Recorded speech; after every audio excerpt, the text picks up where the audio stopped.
이사야서 31강, 이사야서 31강입니다. 이사야 43장 전체를 보도록 하겠습니다.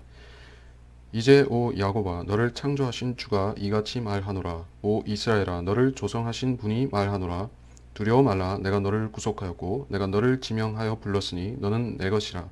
내가 물들을 통과할 때에도 내가 너와 함께 있을 것이며 내가 강들을 통과할 때에도 물이 너를 덮치지 못할 것이라. 내가 불속을 통과해서 걸을 때에도 타지 않을 것이며 불꽃이 네 위에서 타지 못할 것이라. 이는 내가 주 너희 하나님이요 이스라엘의 거룩한 분이며 너희 구주임이라. 내가 내 몸값으로 이집트를 주었으며 너를 위하여 에디오피아와 스바를 주었노라. 너는 내 눈에 진귀하였고 존귀하였기에 내가 너를 사랑하였노라. 그러므로 내가 너를 위하여 사람들을 주고 내 생명을 위하여 백성들을 주리라.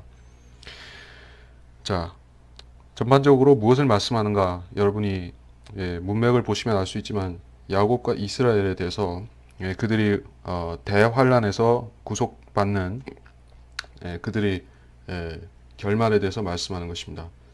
욥의 결말처럼 이스라엘은 대환란을 통과하면서 이러한 물과 불의 고난들을 실질적으로 통과하게 되는데 그들이 그 육체에 받는 이 땅에서 받는 고난에서 하나님께서 어떻게 회복시켜 주시는가를 말씀하고 있습니다. 이스라엘아 너를 조성하신 분이 말하노라 라고 했습니다. 하나님께서는 모든 인간의 어버이가 되신다 라는 사상이 인간은 모두 하나님의 자손이다 라는 그런 생각인 것입니다. 그것은 다시 말해서 그것은 만인 구원론과 연결이 되죠. 그런데 그것은 사실이 아닙니다. 하나님께서는 모든 인간들을 포함해서 피조물들의 창조주가 되시는 것은 맞습니다. 그렇다고 해서 하나님께서 자연인의 아버지가 되어 주시는 것은 아닌 것입니다. 아버지와 아들의 인격적인 관계를 놓고 말할 때는 하나님께서 택하신 민족적으로 부르시고 택하신 그 이스라엘이 해당이 될 것이고, 둘째로 이 시대에 하나님께서 이스라엘 대신 선택받은 백성들로 부르신 교회가 해당이 되는 것입니다. 그래서 그들은 하나님의 자녀라고 불리고 또한 아들이라고 불리는 것이에요. 그래서 본문에서 야곱과 이스라엘은 하나님께서 그들을 아들이라 부르시고 그들을 나의 보물이라고 하나님께서 말씀하시는데, 그래서 실제적으로 하나님께서 이 보물에 대해서 언급하신 부분이 있죠. 복음서에서 우리가 찾아보도록 하겠습니다. 자, 마태복음 13장 44절입니다. 또 천국은 밭에 숨겨진 보물과 같으니 어떤 사람이 그것을 찾은 후에 다시 숨기고 기쁨으로 가서 자기의 모든 소유를 팔아 그 밭에 사느니라. 천국은 보물과 같다. 근데 그것은 밭에 숨겨진 보물과 같다고 했습니다. 주님께서 밭은 세상이라고 말씀하신 것이에요. 여기서가 아니라 다른 곳에서 밭은 세상이라는 그런 해석이 있는 것입니다. 그래서 주님께서 이 세상을 놓고 보실 때 돌멩이가 있고 보석이 있고, 그런데 돌멩이들은 이방인들 중에서 그 줄곧 하나님을 대적하여 온 그런 민족들이죠. 그리고 지금 하나님을 대적하고 또 메시아를 거부함으로써 원수된 상태이기는 하나 궁극적으로 주님께서 회복시키기를 원하시는 그 보물과 같은 족속이 바로 이스라엘이다라는 것입니다. 그래서 이스라엘을 회복시키는 것은 천국의 도래와 관련된다는 말씀입니다. 그래서 본문에서도 43장의 본문에서도 이스라엘이 회복되는 것은 밭에 감추어진 보화를 주님께서 밭 주인이신 주님께서 오셔서 다시 찾으시는 것과 관련되는 것입니다. 내가 너를 구속하였고, 자, 이 구속은 민족적으로 일어나는 그 구속인 것입니다. 이스라엘이 하나님께 구속받는 것은 개인적 개별적인 단위로 구속을 받는 것이 아니라 전체 민족이 그때 회개하고 마치 모세의 인도하에서 그 홍해를 통과하면서 그들이 상징적으로 물침례를 받았죠. 그때 거기서 구속을 받았고, 또 그보다 앞서서 유월절 때, 최초 유월절 때 주님께서 어린 양의 피를 문설주에 바른 그들을 또 민족적으로 구속하셨던 역사가 있는 것입니다. 그래서 그들은 우리 신약 성도들이 구원을 받는 것처럼 개별적이고 개인적으로 하나님을 구주로 예수님을 영접하는 것이 아니라 환란 끝에 끝 무렵에 그들이 주님께서 회개할 수 있는 계기를 마련하시면 그때 한꺼번에 회개하고 유대인 남은 자들이 천년왕국으로 들어가게 되는 것이다. 이 말씀입니다. 내가 물들을 통과할 때 너와 함께 있고 강들을 통과할 때 물이 너를 덮치지 못한다 라고 했습니다. 자, 역사적으로 보자면은 그 여호수아서에 요단강을 건넌 역사가 있죠. 요단강이 수위가 한창 추수 때 추위가 한창 높아졌을 때 그때 건넌 것이요. 그래서 그것은 초자연적인 기적이라는 것이 강조되는 것입니다. 비슷한 일이 계시록에서도 또한 일어나는데 거기에 계시록에 물론 요단강이라는 지명이 강의 이름이 언급되어 있지는 않습니다. 그러나 분명히 그것은 약속의 땅에서 일어나는 사건을 말씀하고 있기 때문에 우리가 그 구약의 여호수아서라든지 또는 이 본문의 예표를 43장의 예표를 이것은 예표라기보다는 직접적인 예언이지만 어쨌든 이런 참조 구절들을 인용할 때 우리가 계시록 12장 16절 15절로 16절 이 사건은 분명히 요단강의 홍수다. 그것은 사탄에 의해서 즉 그 붉은 용에 의해서 초자연적으로 일어나는 그러한 역사라는 것을 알 수가 있습니다. 그래서 이런 일이 일어날 때 12장 15절 16절을 읽어보고 가겠습니다. 계시록 12장 15절로 그 뱀이 여인 뒤에다 자기 입에서 물을 홍수같이 쏟아 그 여인을 홍수에 떠내려가게 하려 하되 그 땅이 그 여인을 도와 그 입을 벌려 용이 그 입에서 쏟은 홍수를 삼켜버리더라. 자, 그것이 바로 2절의 말씀인 것입니다. 그래서 강들을 통과한다라고 말씀하셨기 때문에 이런 일이 몇 번이 일어난다는 그러한 언급인 것이요. 과거에도 있었고, 요단강을 통과할 때가 있었고, 또 다른 때에도 물이 마른 역사가 있었죠. 우리가 그걸 찾아보면, 자, 그것이 어디인고 하면 열왕기하 2장입니다. 엘리야가 불말과 불병거를 타고 승천하는 그 사건이 있기 전에 있었던 일인데 이것이 하나의 예표인 것입니다. 계시록 12장과도 관련이 될 수가 있습니다. 11기하 2장 7절로 보면 선지자들의 아들들 50명이 가서 멀리 서서 바라보니 그들 둘이 이것은 엘리사와 엘리야 둘이 요단가에 섰는데 엘리야가 자기 외투를 들고 그것을 말아서 물들을 치니 물들이 이리저리 갈라지므로 그들 둘이 마른 땅 위로 건너가더라. 자, 이런 사건이 있었습니다. 이것은 대환란 때 있을 일의 예표인데 엘리야가 승천하기 전에 있었다는 사실입니다. 엘리야가 승천하는 것은 무엇의 예표이죠? 어떤 휴거의 예표인 것입니다. 근데 엘리야가 승천하는 그 사건은 우리가 휴거되는 그 환란 전 휴거, 크리스찬들이 휴거되는 그것과는 양상이 다르죠. 하나님께서는 크리스찬들을 이 시대 끝에 셋째 하늘로 데려가실 그 사건이 있을 때 주님께서 어떤 방법으로 오시고 어떻게 들어올리신다고 하셨죠? 눈 깜짝할 순간에 갑자기 오셔서 갑자기 데려가신다라고 했고 주님께서 구름 가운데로 구름 속으로 우리를 끌어올리신다라고 했고 나팔 소리에 대해서도 마지막 나팔 소리 이런 언급이 있는 것입니다. 사도 바울이 다 이야기한 것이요. 근데 거기에 주님께서 불말과 불병거를 통해서 크리스찬들을 이 병거에 태우고 불병거에 태우고 데려가신다 이런 언급은 당연히 없죠. 자, 이것은 무엇인가 하면은 불병거라는 것은 그들이 무언가 탈 것을 타고 올라가야 된다는 그러한 양상을 보여주는 것이요. 구름을 타고 올라간다. 같은 얘기인 것이죠. 근데 주님께서 구름을 타고 승천하신 것은 물론 주님께서 연약한 존재이고 구름을 타고 가야만 되기 때문에 그러신 것이 아닌 것입니다. 주님의 승천은 분명히 주님께서 환란 끝 무렵에 이스라엘 앞에 나타나시는 것과도 관련되고 그 성도들을 데리러 오셨을 때 구름을 타고 오시고 또 그들 구름을 태워서 데려가시는 그러한 환란 후 휴거를 보여주시기 위해서 예표로 쓰신 것입니다. 자, 그래서 무슨 얘기를 하다 여기까지 왔는가 하면 강들을 통과하고 물들을 통과하는 사건이 무엇인가? 자, 이것은 무엇인가 하면 환란 후 휴거하고 절대적으로 상관되는 사건이다라는 것이요. 어쩌면 그 엘리야가 요단강을 그 마른 요단강을 초자연적으로 가르고 지나갔던 것처럼 그런 계시록 12장의 역사가 있은 다음에 휴거가 될지도, 그러니까 환란 성도들이 휴거되는 일이 있을지도 모르겠습니다. 근데 이것은 어디까지나 예표이기 때문에 절대적으로 그렇게 된다라고 말하지는 않습니다. 자, 그래서 내가 불 속을 통과해 걸을 때에도 타지 않고 불꽃이 내 위에서 타지 못할 것이라. 이것은 초자연적인 보호를 말하는데, 우선 첫째는 페트라에서 보호를 받는 그 셀라 혹은 페트라라고 부르는 그 에돔에 있는 도성이죠.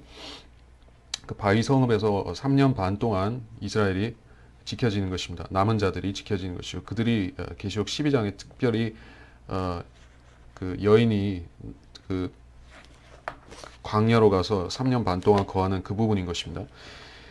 그래서 그 사람들은 대환란의 이러한 치명적인 재앙들로부터 구출되는 것이요. 적그리스도가 실질적으로 하늘에서 불을 내려오게 만들죠. 네, 그래서 계시록 13장에 나오는 사실인데, 그 불이 어떤 번갯불을 말하는 것이든 아니면 무슨 UFO 같은 것을 띄워서 무슨 레이저 같은 걸 쏘는 것이든 어쨌든 간에 그것은 사람들에게 공포심을 불러일으킬 것이요. 가령 적그리스도가 자기한테 거역하는 사람에게 즉시 그 앞에 불이 떨어지게 해서 그를 산채로 불살라 버린다면 사람들이 무서워하고 적그리스도를 신으로 받아들일 것입니다. 그래서 그런 식으로 적그리스도가 사람들을 이렇게 산 제물로 삼을 때 불에 태워서 말하자면 화목 제물이 아니지 번제로 삼아 버릴 때 그 지켜지는 자들이 있다는 것이요. 그래서 엘리야는 불을 다루는 은사를 받았죠. 그러한 특별한 은사를 받았습니다. 그래서 그 계시록 우리가 두 증인이 나오는 부분을 잠깐 보겠습니다. 계시록 11장 11장 5절. 누구든지 그들을 해치려고 하면 그들의 입에서 불이 나와 그들의 원수를 삼키리니 누구든지 그들을 해치려고 하면 반드시 이와 같이 죽게 되리라. 누가 이렇게 한단 말이죠? 모세와 엘리야가 둘 다 이런 권세를 갖고 있는데, 그 중에서 엘리야는 실제로 그런 일을 열왕기하에서 이미 그러니까 열왕기하 그리고 재림 때에도, 그러니까 계시록에서도 다시 행하게 되는 것입니다. 그래서 하늘에서 불이 내려오게 하는 일을 또 적그리스도가 한다는 얘기죠. 그래서 계시록 13장에 우리가 봤었지만 하늘에서 불이 내려오게 한다. 13장 13절이죠. 또 큰 이적들을 행하는데 심지어 사람들 앞에서 불을 하늘에서 땅 위로 내려오게 하더라. 하늘에서 땅으로 내려오게 하면서 뭐 죽인다 이런 건 없지만은 그렇게 할 수 있다는 얘기예요. 그런 의미가 있을 것이요. 그리고 환란 끝에는 해가 뜨거워져서 사람들을 불로 태우는 것입니다. 그래서 사람들이 그 불이 그 해가 뜨거워진 재앙으로 인해서 하나님을 모독하고 원망하는 것이요. 그것이 계시록 16장 9절이죠. 그리하여 큰 열기로 사람들을 태우니 그들이 이러한 재앙의 권세를 가진 하나님 이름을 모독하더라. 큰 열기로 해가 얼마나 뜨거워진지 몰라도 사람들을 구워버리는 것이요. 그래서 불 속을 통과하듯이 되는 것입니다. 여러분이 이렇게 생각해 보면 되는 것이요. 한낮에 뜨거운 직사광선이 내리쬐는 이 사하라 사막 같은 곳을 아무런 너울이나 보호장구 없이 맨발로 통과한다고 생각해 보시면 되는 것이요. 살이 금방 익어서 너덜너덜해지겠죠. 그러한 재앙이 임하는 것이요. 근데 이런 재앙에서 지켜지는 사람들이 물론 피난처에 있는 사람들도 페트라에 있는 사람들도 마찬가지고 또 14만 4천이 아마 그때는 없겠지만은 이미 올라갔겠지만 14만 4천 말고 다른 어떤 환란 성도들 중에 복음을 전하는 성도들이 있다면은 그들도 보호를 받겠죠. 근데 그건 잘 모르는 것이요. 근데 아무튼 여기서 불 속을 통과해서 걷는다는 것은 사드락, 메삭, 아벳느고의 경우처럼 실제로 풀무불에 던져지면서 그 재앙에서 살아남는 그런 기적을 체험하는 성도들의 이야기일 수가 있는 것이요. 그러니까 비단 사드락, 메삭, 아벳느고의 다니엘서에서 끝나는 사건이 아니라 비슷한 사건이 대환란 때 또 발생할 것이라 이렇게 예측한다는 것입니다. 3절 이는 내가 주 너의 하나님이요 이스라엘의 거룩한 분이며 너희 구주임이라. 이스라엘의 거룩한 분이다. 하나님께서는 아브라함과 이삭과 야곱의 하나님이라고 자신을 소개하신 것이요. 하나님께서는 물론 자신의 이름을 갖고 계신 것입니다. 그것은 여호와라는 자신의 이름을 갖고 계신 것이요.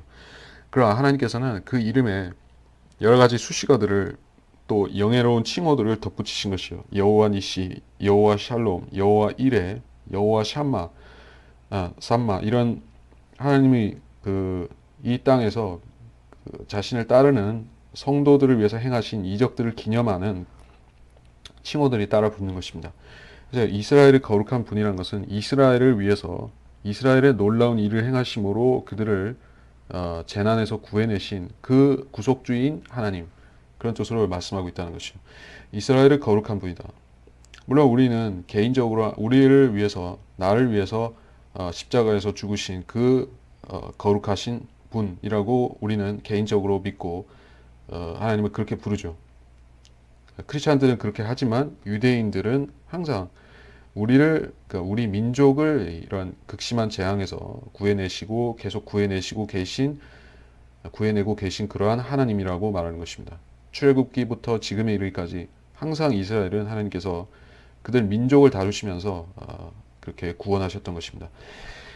그래서 이스라엘을 구속하기 위한 대가가 무엇인가? 이집트를 주고 에디오피아 스바를 주었다는 것입니다. 자, 이것은 등가 교환의 원리라고 부를 만한 것입니다. 하나님께서는 항상 죄에 대해서 거저 넘어가시는 법은 없는 것이요. 그러니까 인류의 죄 문제를 해결하기 위해서 하나님께서 죄는 없는 것으로 치고 그냥 새 출발하자고 다시 할 수가 없는 것입니다. 지나간 것들도 다 따져봐야 되는 것이요. 이제까지 6천년 동안 아담과 아담의 자손들이 이 땅에 살면서 지었던 모든 범죄들까지도 주님께서는 고려에 넣으셔야 되는 것입니다. 하나도 허투루 넘기지 않고 다 계산하고 처리를 하셔야 되는 것이요. 그것이 하나님이 공의의 속성인 것입니다. 그렇기 때문에 이스라엘의 죄도 거저 넘어갈 수는 없는 것입니다. 그들이 비록 대환란 때에 절실히 회개하고 참회하고 또 하나님 앞에 눈물을 흘리고 모든 회개의 요건을 갖췄다 할지라도 하나님께서는 그들이 저지른 그러한 참혹한 죄들, 메시아를 거부했을 뿐만 아니라 십자가에 죽이고 그러고 나서도 회개하지 않고 계속 사도들을 박해하고 몰아내고 이런 엄청난 죄들을 짓고 있죠. 지금도 크리스찬들을 박해하기도 하고 미워하는 것이요. 그 죄들을 어떻게 다 처리를 할 것입니까? 물론 주님께서 갈보리 십자가에서 그 죄들을 감당하시며 죽으셨습니다. 그래서 그렇게 되었지만 우리가 알다시피 육신의 죄들은 육신에서 열매를 거둬야 되는 법칙이 있는 것이요. 그래서 갈라디아서에서 육신의 심자는 육신으로부터 썩은 것을 거두고, 자 갈라디아 6장 8절입니다. 자신이 육신에 심는 자는 육신으로부터 썩은 것을 거두고 성령에 심는 자는 성령으로부터 영생을 거두리라. 그러니까 크리스찬들에 대해서 말씀한 것이요. 크리스찬들 중에서 어떤 사람은 육신에 심는 사람들이 있다. 거듭난 사람들을 말하는 것이요. 그래서 그 사람들은 하늘나라에 가기 전에 자신이 육신에 심은 그런 육신의 대가들을 치러야 된다는 것입니다. 무엇으로? 자기 몸에 받는다는 뜻입니다. 그 때문에 이스라엘을 하나님께서 온전히 처벌하시려면 그들을 멸절시키셔야 되는 것이요. 그렇지 않으면 그 죄가 해결될 수가 없습니다. 그러니까 다시 말해서 유대인들 개개인이 구원은 받는다 할지라도 하나님께서 그들을 죽이셔야 되는 것이요. 죽이시고 다시 부활을 해서 백성으로 삼으실 수는 있겠죠. 근데 그렇게 하면은 어떻게 그들이 천년왕국 때 백성을 이루고 자손을 낳고 이렇게 하기가 곤란한, 그래서 주님께서는 그들을 다 죽이시지 않기 위해서 그들을 소수라도 남겨놓고 천년왕국에 들여보내시려고 이런 수단을 쓰시는 것입니다. 이집트를 주고 에디오피아 스바를 준다. 사실 이 나라들은 전부 이스라엘을 대적한 또는 앞으로 대적할 나라들의 하나인 것입니다. 에디오피아는 에스겔 38장에 언급이 되다시피 이스라엘을 쳐들어오는 나라인데, 물론 그 나라는 역사서에서도 이미 그런 일을 한번 저질렀던 것입니다. 그러니까 100만의 대군을 거느리고 왔었죠. 자, 100만 군대를 어디서 왔냐? 역대기하 14장 9절에 에디오피아인 세라가 그들을 치려고 100만 군대와 병거 300을 대동하고 와서 그 사건이 있었습니다. 물론 쫄딱 패했지만은 에디오피아는 또 한 번 비슷한 일을 하게 될 것이요. 그것이 어, 에디오피아에 대한 자 그것이 어딘가 에스겔 38장 5절입니다. 38장 5절. 그들과 함께한 페르시아와 에디오피아와 리비아인데 그들 모두는 방패와 투구로 갖추었고 자, 이 38장이 어떤 그 이스라엘을 공격하는 대전쟁에 대한 말씀인데 그 시기에 대해서는 몇몇 해석이 있습니다. 그런데 확실한 것은 이것은 이스라엘과 이런 다국적군의 싸움인데 그 중에 에디오피아라는 나라가 들어가 있다는 것이요. 여러분이 생각할 때 에디오피아라는 나라는 별 볼 일 없다고 여겨질 것입니다. 왜냐하면 어, 예전이 아니라 20세기 그 후반에 대단히 못 살았고 기근도 겪고 그런 나라였었죠. 근데 그렇다고 해서 그 나라가 형편없는 나라거나 아주 근본 없는 그런 뭐 중앙아프리카나 남부아프리카나 이런 곳에 있는 미개한 나라 중에 하나는 아닌 것이요. 뭐 나미비아나 이런 나라에 속하는 것이 아니라 거기는 나름 문명 사회를 이루고 있던 나라였던 것입니다. 그러니까 솔로몬 왕 때도 그 나라는 강국이었던 것이요. 그리고 이집트와 자웅을 겨루고 서로 경쟁 관계일 만큼 그렇게 허투루 된 나라는 아니었던 것입니다. 그 나라가 앞으로 더 강성해져서 결국 이스라엘을 치러 오는 일이 발생할 것인데 그 일이 에스겔 38장에 언급되고 있다. 그래서 여기서 에디오피아를 몸값으로 준다는 것은 그들이 이스라엘을 대적함으로써 죄를 지었기 때문에 그들이 죄를 처벌하시면서 거기에 이스라엘에 치러야 될 죄를 덤으로 얹어서 그들을 처벌하신다는 것입니다. 이건 부당한 일이 아닐까요? 라고 생각할지 모릅니다. 왜 이 사람의 죄는 이 사람에게만 물어야지 왜 여기다 전가를 시키느냐는 것입니다. 그러나 사실 전가라는 것은 성경의 기본적인 원리인 것입니다. 어, 이 구약의 동물 제사들의 경우에 그 동물들은 아무 죄가 없었습니다. 동물들이 죄를 지은 것이 아닌데 하나님께서 인간의 죄들을 죄인들의 죄들을 그 이성도 없는 지식도 없고 아무것도 없는 그 짐승들에게 전가시켜서 그 목숨을 끊게 한 것이요. 우리가 볼 때는 이것은 아주 부당한 일이죠. 그러나 하나님께서는 그것이 자기가 사랑하시는 이 죄인들을 구속하기 위한 적법한 방법이었다는 것입니다. 그래서 그렇게 하신 것이요. 그래서 필요하다면 하나님께서는 에티오피아나 스바나 이집트를 그 이스라엘을 구속하기 위한 그 희생 제물로 삼으실 수 있다는 뜻입니다. 무서운 말로 들릴지 모르죠. 아니 그 이디오피아라든지 이런 나라들도 다 죄인들이고 불쌍한 죄인들이고 그렇지 않습니까? 그들은 왜 이렇게 되는 것입니까? 물론 여기서 몸값으로 준다고 했지 그들을 통째로 지옥에 보낸다 이런 말씀은 안 하셨죠. 그러니까 어떤 처벌이 내려질 것이요. 처벌이 내려지고 그들이 뭐 낮은 민족이 된다든지 흩어진다든지 이런 벌을 받게 되겠지만 그것은 무엇 때문이냐? 이스라엘을 구속하기 위한 하나님의 계획이다라는 것입니다. 4절 내는 내 눈에 진기하였고 존귀하였기 내가 너를 사랑하노라. 그러면 내가 너를 위해 사람들을 주고 내 생명을 위해 백성들을 주리라. 누구에게 준다는 것이죠? 마귀에게 준다는 뜻은 아니고요. 이것은 하나님께서 자신의 공의를 위해서 그들을 심판대에 맡기신다는 것이요. 백성들을 주어서 어디에 맡기죠? 주님께서 민족들을 심판하러 내려오시는 그 장면이 있죠. 마태복음 24장에 잘 묘사가 되어 있다시피 거기에 양과 염소로 묘사되어 있는 그런 족속들이 등장하는 것입니다. 우리가 그 부분을 지금 뭐 다 볼 필요는 없을 것이지만 대략만 보도록 하겠습니다. 그 양과 염소 앞부분만 보도록 할게요. 25장 31절. 네. 인자가 그의 영광 중에 오고 또 모든 거룩한 천사들이 그와 함께 오면 그때 그가 그 영광의 보좌에 앉으리니 그 앞에 모든 민족들을 모아놓고 마치 목자가 양들을 염소에서 갈라놓듯이 그들을 따로 갈라놓으리라. 그리하여 양들은 그의 오른편에 염소들은 그의 왼편에 세워두고 자, 이런 언급인 것이요. 그래서 여기 주께서 민족들을 소집해서 그러니까 환란이 끝나고 아직 살아있는 그 아마겟돈에서 죽지 않고 살아있는 모든 지구상의 민족들을 다 여기 모아놓으시고 이스라엘의 어떤 지점에 모아놓으시고 그들에게 심판을 베푸시는 것이요. 그 장면이 바로 이 4절이라고 볼 수가 있겠습니다. 거기서 시시비비가 어느 민족이 잘했고 잘못했고 누구는 칭찬받고 누구는 어, 질책을 받거나 심지어는 지옥에 던져진지 그러한 결말이 나는 것이요.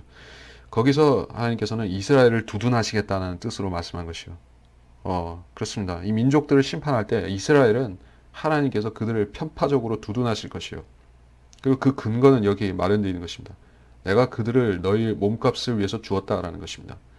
그럼 사람들은 군말 없이 따라야 되는 것이요. 아주 불평등하죠. 하나님은 원래 불평등하십니다. 예. 원래 믿는 자들에게나 믿지 않는 자들에게나 하나님께서는 그들이 생각할 때 불평등하십니다. 그러나 하나님께서는 자신이 원리와 원칙이 있으시죠. 그리고 그 원리와 원칙은 우리가 곰곰이 따져볼 때 전부 올바른 것이요. 그러니까 사람들이 생각할 때는 불평등한 것입니다. 예. 성경이 남녀 차별을 한다 이런 식으로 불평등하게 생각하는 것이요. 어떤 면에서는 사람들이 볼 때 구약 성경의 어떤 걸 보면 그렇게 보이는 것이요. 남자와 여자를 분명히 차이를 둘 뿐 아니라 차별도 하는 것입니다. 예. 신약 교회에서도 자매는 설교를 못하게 하죠. 목회자로 세울 수 없죠. 심지어 집사로도 세울 수 없죠. 누가 그렇게 정한 것이요? 아담과 이브를 동등하게 만드신 사람으로 만드신 그 하나님께서 정하신 법인 것입니다. 사람들은 하나님은 불평등하시고 하나님은 뭔가 모순이 있고 이렇게 생각하지만 그러나 하나님께서는 그것이 타당하다고 보신 것이요. 3절 4절 타당하다고 보신 것입니다. 5절 두려워 말라. 이는 내가 너와 함께 있음이라. 내가 내 씨를 동쪽으로부터 데려오고 서쪽으로부터 너를 모을 것이며 내가 북쪽을 향하여 말하기를 포기하라 할 것이며 남쪽을 향하여 말하기를 감금하지 말라 하리라. 내 아들들을 먼 곳으로부터 내 딸들을 땅 끝들로부터 데려오라. 곧 내 이름으로 불리는 자는 모두 다 데려오라. 이는 내가 내 영광을 위하여 그를 창조하였고 내가 그를 조성하였나니 정녕 내가 그를 지었음이라. 자, 또 두려워 말라라고 했는데 대환란의 두려움, 대환란 때 그들이 처한 그런 두려운 처지 이제 회복시켜 주시겠다는 뜻으로 또 말씀하셨죠. 내 씨를 동쪽으로부터 데려온다. 서쪽으로부터 모은다. 자, 이스라엘이 이산된다, 흩어진다 하는 사실을 말씀하고 있습니다. 물론 이스라엘은 지금도 흩어져 있습니다. 동서남북, 특별히 저 이스라엘 기준으로 서쪽에 많이 있다고 볼 수 있죠. 미국에 많이 사니까. 근데 지금은 그렇고 일단 대환란이 시작되면 이스라엘은 자기네 땅으로 일단 다 돌아갈 것이요. 못 돌아가는 사람은 어떻게 될지 모르지만 일단 돌아간다는 거 보는 것입니다. 미국도 마찬가지. 돌아가거나 아니면 뭐 사태가 생기거나 하는데 결국에 대환란 후 3년 반이 시작되면 그들은 엄청난 그 박해를 받으면서 또 세계로 다 흩어지는 것입니다. 그리고 주님께서 14만 4천의 전도자들을 또 세계로 보내시죠. 유대인들은 종국에는 한 번은 또 전 세계에 골고루 흩어져야 될 또한 운명을 갖고 있는 것입니다.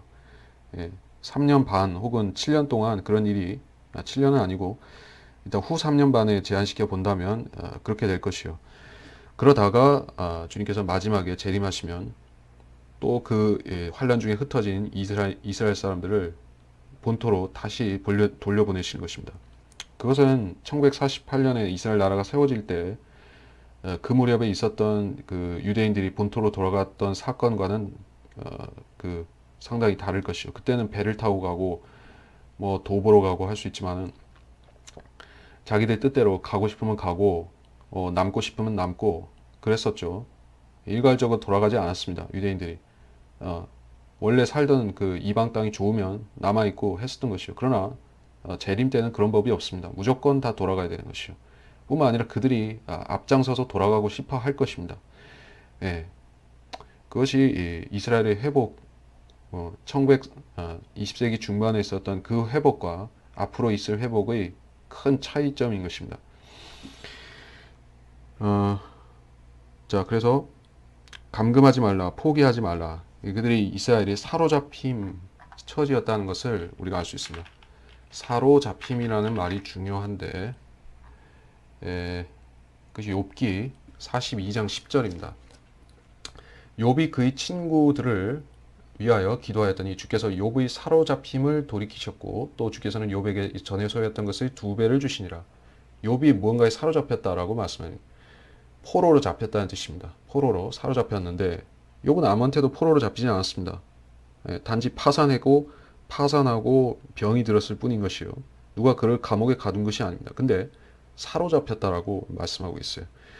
이것은 명백히 욥을 가리키는 그 이상으로 이스라엘이 대환란 때 누군가에게 어디론가 사로잡혀 가는 것을 말씀하고 있는 것입니다. 뭐 비슷한 언급이 또 시편에도 나오지만 시편 14편 7절에 오 이스라엘의 구원이 시온에서 나온다면 주께서 자기 백성을 사로잡힘에서 데려오실 때 야곱이 즐거워하며 이스라엘이 기뻐하리로다. 또 시편 53편 6절에도 같은 언급이 나옵니다. 여기서 사로잡힘에서 데려오신다는 것은 물론 1차적으로는 바벨론 포로 70년 포로에서 돌아오는 그 코레스 왕이 돌려보낸 그 해방을 말하는 것도 포함해서 또 그 1948년에 나라가 세워지는 그 회복도 포함하지만 궁극적으로는 그것들은 그림자에 불과하고 궁극적으로는 재림 때에 있을 이스라엘의 회복과 귀환에 대한 말씀인 것입니다. 그렇게 보아야 우리가 예언을 올바로 해석하는 것입니다. 17절 곧 내 이름으로 불리는 자는 모두 다 데려오라. 내 이름으로 불리는 자다라고 했습니다. 이스라엘은 하나님의 이름이다라는 것이요. 내 이름으로 불리는 자. 유대인들은 그런 영광스러운 씨를 타고난 사람들인 것이요. 지금은 그렇게 보이지 않지만 그들은 결국 자기들의 원래 지위를 회복하게 된다는 것입니다. 내가 내 영광을 위해 그를 창조하고 그를 조성하였다. 내가 그를 지었습니다. 자, 하나님께서 짓지 아니한 민족은 없지만 이들은 특별히 하나님께서 영광을 위해서 지었다라고 말씀하시는 것이요.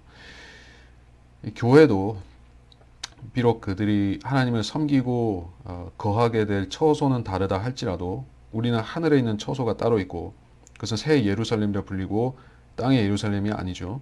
그러나 하나님께서 독특한 백성이라고 우리도 부르신 것입니다. 독특한 백성이다. 이스라엘을 가리켜서 독특한 백성이라. 신명기 14장 2절이라든가 26장 18절로 그렇게 말씀하셨죠. 그래서 독특한 백성, 독특한 보물 그런 뜻입니다. 그 디도서 2장 14절이라든가 베드로전서 2장 9절에서는 크리스찬들에 대해서도 독특한 백성이다. 여러분은 영적인 눈이 닫혀 있는 사람들 같은 경우에 어떻게 해석하겠습니까? 그럼 이스라엘이 교회다 이렇게 되겠죠? 왜냐하면 같은 단어, 같은 말을 썼으니까 그렇게 된다고 말할 것이요. 그러니까 무지한 사람들이 성경을 잡으면 그런 참사가 벌어지는 것이요. 그래서 교회가 이스라엘이 되고 이스라엘이 교회가 되어서 다시 말해 구약의 율법을 지킴으로 구원을 받는다든지 안식교라든지 제7일 안식교라든지 여호와 증인이라든지 그런 식으로 발전하는 것이요. 그러니까 성경은 영적인 책입니다. 그리고 그 영적인 책은 성령께서 제시하신 영적인 체계를 통해서 풀어지는 것이지 어떤 단어 짜맞추기를 통해서 되어지는 것이 아닌 것입니다. 단어 검색해서 똑같은 말 나오면 똑같은 교리가 되는 것이 아닌 것이에요. 교회는 교회 나름대로 독특한 백성이고 이스라엘은 이스라엘 나름의 독특한 백성이다라는 것입니다. 자, 그래서 8절부터 눈이 있어도 소경이며 귀가 있어도 귀머거린 백성들을 데리고 나오라. 모든 민족들을 함께 모이게 하고 백성들을 집결하게 할지니 누가 그들 가운데서 이것을 선포하며 이전 일들을 우리에게 보이겠느냐. 그들로 그들의 증인들을 내세워 자기들이 정당하다고 증거케 하거나 듣는 자들로 그것이 사실이라 말하게 하라. 주가 말하노라. 너희는 나의 증인들이요 내가 택한 나의 종이니 이는 너희가 나를 알고 나를 믿고 내가 그인 것을 알게 하려는 것이라. 내 앞에 지음을 받은 하나님이 없었으며 내 뒤에도 없으리라.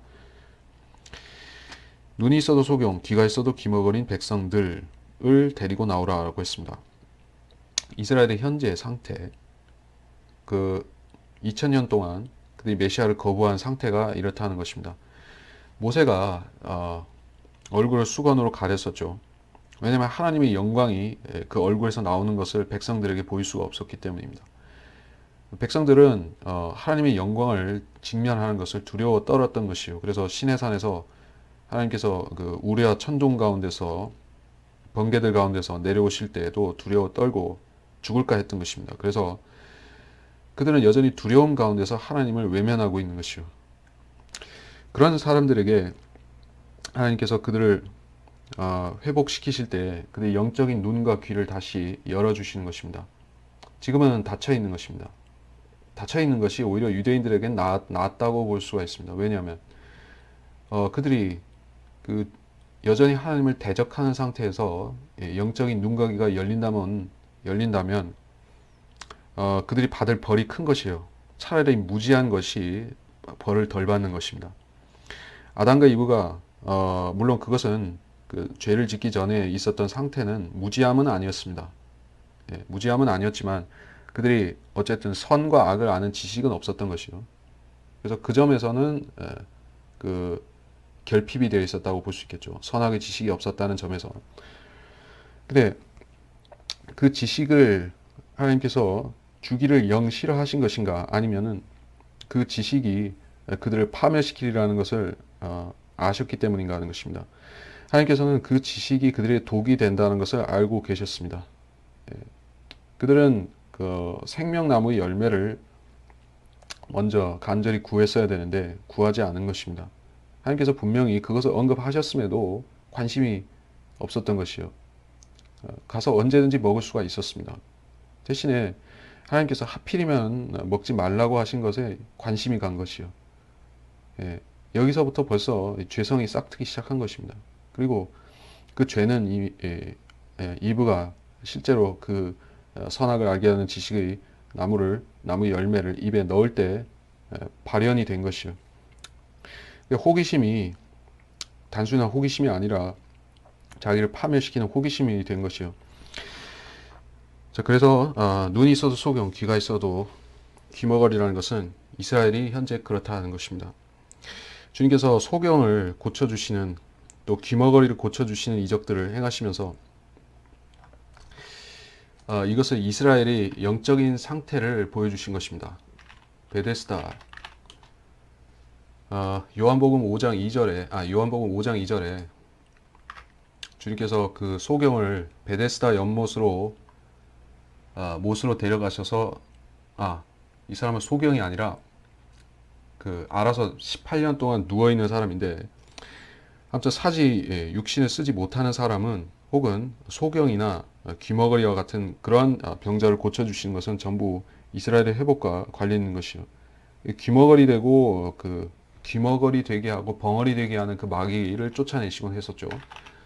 벙어리 되는 마귀, 그 어디냐? 누가복음 11장 14절, 또 마가복음 9장 17절, 또 그렇죠.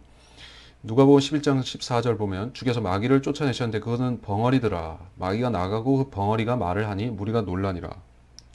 벙어리 되게 하는 마귀가 있습니다. 그러니까 영적으로 이스라엘이 하나님 말씀에 그 깨달을 수도 없게 하고 선포할 수도 없게 하는 그런 악령의 역사가 있었던 것이요. 하나님께서 그것을 허용해 놓으신 것입니다. 그래서 우리는 그 현상이 실제로 일어나는 걸 볼 수가 있습니다. 복음을 받아들이는 데 있어서 가장 둔하고 가장 그 감수성이 떨어지는 족속이 된 것이요, 이스라엘이. 안 그렇다고 생각할지 모르지만 그렇습니다. 이스라엘 사람들이 가장 복음을 대적할 뿐 아니라 또 무감각한 것이요. 무감각. 누가 그렇게 만들었을까요? 물론 그들 배후에 악령이 역사하고 있지만 하나님께서 사울의 악령을 사울 안에서 역사하도록 허용하신 것 같이 이스라엘이 그런 상태에 비참함에 머무르도록 놔두신 것입니다. 차라리 그렇게 놔두지 않고 하나님께서 그들을 그 초림 예수님께서 오셨을 때처럼 어느 정도 깨어있는 상태로 만드시면 어떻게 되느냐. AD 70년과 같은 그런 대참사가 주기적으로 반복되면서 이스라엘은 다 없어지게 되는 것입니다. 왜냐하면 그들이 죄를 알면서 지은 만큼 주님께서 죽이셔야만 되는 것이요. 다 죽이셔야만 되는 겁니다. 그래서 차라리 바보로 만들어 놓으신 것이다 하는 것이고, 9절 모든 민족들을 함께 모이게 하고 백성들을 집결하게 한다. 이것은 아까 보았던 마태복음 25장의 양과 염소 그 부분인 것입니다. 민족들이 모이는 사건은 아무튼 그 사건인 것이요. 민족들이 모이는 사건은 두 번 있을 것이 최소. 그것은 백보자 심판 때 있을 것이지만 그보다 1000년 전에 주님께서 양과 염소의 심판을 하실 때도 있을 것이요. 여기서 말씀하는 것은 물론 재림 때 있을 사건을 민족들이 소집되는 사건을 말하고 있습니다. 그래서 그들 가운데 이것을 선포하고 그러니까 유대인들이 완악하게 된 것이 유대인들의 일부가 완고하게 된 것이 아, 누구의 역사냐? 누가 그렇게 만든 것이냐? 이방인들이 그걸 모르고 있습니다. 로마서 11장 25절 이방인들이 충만함이 차기까지는 이스라엘의 일부가 완고하게 된 것이라. 누가 그렇게 했나 하는 것입니다. 이것은 신비라고 사도 바울이 이야기했고 신비라면 하나님께서 그렇게 만드셨다는 것입니다. 그래서 이스라엘은 완악하게 되었고 완고하게 되었습니다. 그래서 이런 일들을 하나님께서 하셨다고 증언하신 것이요. 누가 그들 가운데서 이것을 선포하며 완고하게 만드셨지만 다시 그 올리브 나무 가지를 원 가지를 다시 원 줄기에 복귀시키는 일을 하시는데 그러면 민족들은 항의할 수 없다는 것이요. 왜냐하면 이스라엘이라는 올리브 나무를 창조하신 분이 주님이시기 때문에 그렇습니다. 그들의 증인들을 내서 자기들이 정당하다고 증거케 하거나 듣는 자들로 사실이라 말하게 하라. 자, 하나님께서는 언제든지 하나님이 법정을 열 때 반대 증언들을 허용하시는 것이요. 자기들이 반론하고 싶다면 반론할 수 있습니다. 왜 이스라엘만을 하나님께서 편파적으로 다루시냐고 항의하려면 할 수가 있습니다. 그러면 하나님께서 역사를 보여주실 것이요. 2000년 동안 하나님께서 이스라엘을 얼마나 가혹하게 유대 민족을 매질하고 유대 민족을 비참하게 때리셨는지 하나님께서 그거를 증거로 제시하실 것입니다. 그들의 피 묻은 옷을 보여주실 것이요. 그러면 이방인들은 부끄러워서 입을 다물게 되는 것입니다. 왜냐하면 이방인 민족들 중에 어떤 민족도 2000년 동안 나라를 잃고 방황하면서 온갖 비참한 꼴을 겪지는 않았기 때문에 그렇습니다. 오직 이스라엘만 그런 일을 겪은 것이요. 예, 그러한 처지를 당한 만큼 하나님께서 유대인들을 회복시켜 준다고 해서 그 어떤 이방 민족들도 그걸 반론할 수가 없는 것입니다. 오히려 이방인들은 이 교회 시대라는 2000년의 역사 동안 예수 그리스도를 개별적으로 물론 민족적으로는 아니지만 개별적으로 어떤 그 이방인이든 믿을 수가 있는 기회를 풍성히 받았던 것입니다. 예, 실제로 많은 이방인들이 구원을 받았던 것이요. 그러니 무슨 불평과 불만을 낼 수가 있는가 하는 말입니다.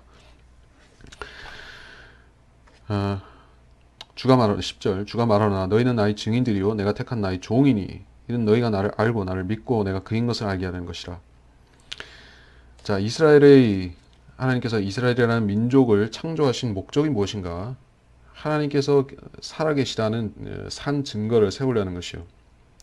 산 증인들이라는 뜻입니다.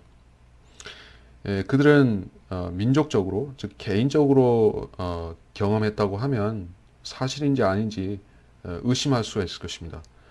개인적인 간증과 민족적인 간증은 그 비중이 틀리죠.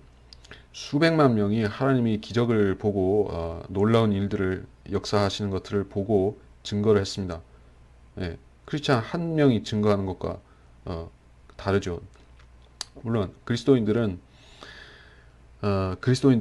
거듭난 그리스도인들은 모두 진실된 거듭남의 간증을 하지만 그러한 간증이 수백만 명이 표적을 보고 하는 간증과는 틀리다는 얘기죠. 근데 이스라엘은 하나님께서 그렇게 표적으로 인도하셨습니다. 그래서 그들 민족 전체는 하나님께서 유일한 창조주이시고 구속주라는 사실을 인정 아니할 수가 없다는 것입니다. 11절 곧 나는 주요 나 외에는 구주가 없느니라. 구주가 없느니라. 누구를 위한? 여기서는 이스라엘을 위한 구주가 없다는 것입니다. 물론 우리가 개인적으로 이 구절을 자신의 구원에 적용하는 것은 문제가 전혀 없습니다. 12절 너희 가운데 어떤 이방 신도 없었을 때 내가 선언하였고 구원하였으며 또 내가 보여주었노라. 그러므로 너희는 나의 증인들이요 나는 하나님이라 주가 말하노라. 어떤 이방 신도 없었을 때 내가 선언하였다. 어떤 때를 말하는 것일까요? 앞으로 대환란 때에 이스라엘이 회개하고 모든 그 적그리스도의 형상들을 내버리고 회개할 것입니다. 회개한 게 언제냐? 그것이 바로 스가랴 12장에 나오듯이 철저한 그 지파별로 족속별로 회개하는 그 사건을 말하는 것이요. 그러니까 이스라엘이 회개할 때는 항상 어떤 일들이 수반되었었죠. 그들이 범죄할 때 섬겼던 온갖 가증한 우상들이 있었죠. 이방인들로부터 가져온 바벨론과 카나안과 이집트의 신들이 있었는데 그것들을 다 한꺼번에 불사르고 뭐그 빻아버리고 아니면 태워버리고 그렇죠. 불사르고 태워버리고 아니면은 갈아가지고 그뭐 변속간에 던져버리고 이런 식으로 회개를 표현했던 것이요. 그래서 어떤 이방 신도 없다는 것은 이제 회개했기 때문에 그들이 우상을 완전히 버렸다는 것입니다. 특히 대환란 때 적그리스도의 형상이 어디에 세워지는가? 멸망이 가증한 것이 멸망의 가증한 것, 멸망의 가증한 것. 마태복음 24장 15절. 그러므로 너희가 선지자 다니엘을 통하여 말씀하신 멸망의 가증한 것이 거룩한 곳에 선 것을 보리니 라고 있습니다. 멸망이 가증한 것은 적그리스도의 우상을 말하는 것입니다. 사람 형상의 그 우상을 말하는 것이요. 그것을 하나님께서 치워버리시고 그 우상을 치워버리시고 그 유대인들이 회개한 것을 받아주시는 것입니다. 그래서 어떤 이방 신도 없었다는 것은 그 뜻이 될 것이요. 물론 그 적그리스도 자신은 사탄을 대표하는 어떤 이방 신을 섬기죠. 우리가 그 부분을 찾아보면 자 다니엘 11장 39절 그리하여 그는 가장 견고한 산성들 안에서 한 이방 신과 함께 행할 것이며 그는 그를 인정하여 영광을 더하게 할 것이요 그들로 많은 사람들을 다스리게 하며 그 땅 값을 받고 그 땅을 분배하여 주리라. 한 이방신 여기서 그 하반절에 그는 그를 인정하여라는 것은 또 다른 얘기지만 이 앞에서 11장 39절 상반절에서 한 이방신을 함께 행한다는 것은 사탄이 그 육화된 적그리스도 안에 들어와 있는 것을 말하는 것입니다. 사탄의 삼위일체죠. 그래서 그가 섬기는 이방신은 과거에 그 카나안의 민족들이라든가 이집트라든가 혹은 그리스, 로마, 메소포타미아 이런 곳에서 섬겼던 많은 이방신들, 바알 또는 여신화된 그런 인격체들, 아스타롯이라든지 이시스라든지 이런 신격들은 전부 사탄에게서 나온 것입니다. 그래서 적그리스도가 그러한 이방신을 섬긴다는 것이요. 그것은 사탄을 가리키는 것이고, 그래서 그 신들을 이스라엘 사람들에게도 섬기도록 강요할 것입니다. 그래서 적그리스도는 무슨 명칭으로 불리는가? 우상목자라고도 불립니다. 우상목자. 스가랴 11장 17절 양떼를 버려둔 우상목자에게 화 있으리라. 양떼, 이스라엘 사람들을 말하죠. 그래서 이 목자는 이스라엘의 왕인데 그가 적그리스도이고 그는 악한 우상목자인 것입니다. 우상을 세워놓고 섬기라고 시키는 그런 아하방 같은 또는 여로보암 같은 그러한 악마적인 왕인 것이요. 그래서 우상목자. 너희 가운데 어떤 이방신도 없었다는 것은 적그리스도와 그의 그 우상신인 사탄이 함께 불못과 그 끝없이 깊은 구렁에 던져져 버린 그러한 상황을 말하는 것이죠. 없었을 때 내가 선언하였고 구원하였으며 그래서 이스라엘이 먼저 영적으로 돌이키고 회개할 때 그 우상신들로부터 자기가 연을 끊을 때 하나님께서 그들을 회개를 받아주시고 그 아마겟돈 심판을 하시고 구속하신다는 것입니다. 내가 보여주었노라. 그러므로 너희는 나의 증인들이요 나는 하나님이라 주가 말하노라. 무엇에 대한 증인이죠? 그 민족 이스라엘 민족을 구원하신 그 자체에 대한 증인이요 또 이 세상 자체를 구속하신 것에 대한 증인도 되는 것입니다. 결국에 이 땅에 살아서 끝까지 환난을 통과한 사람들이 증인이 될 것입니다. 모든 성도들이 다 순교해버리고 없다고 하면 그러한 끝까지 지켜보는 증인은 없겠죠. 그러나 하나님께서는 유대인들 가운데서 일부를 남겨놓으셔서 그들이 하나님이 증거를 하게 하시는 것이요. 어떻게 이스라엘을 구속하셨는가, 어떻게 징계하고 구속하셨는가, 그러한 위대한 역사를 그들이 천년왕국 동안 아마 증거를 할 것이요. 그들이 증거를 받아들이고 두려워하는 사람들은 이스라엘 하나님을 섬길 것이고 그들의 증거를 멸시하는 사람들은 나중에 반역함으로써 멸망할 것입니다. 자, 13절 정녕 날이 있기 전부터 나는 그니 내 손에서 구해낼 자가 없도다. 내가 실행하리니 누가 그것을 저지하리요?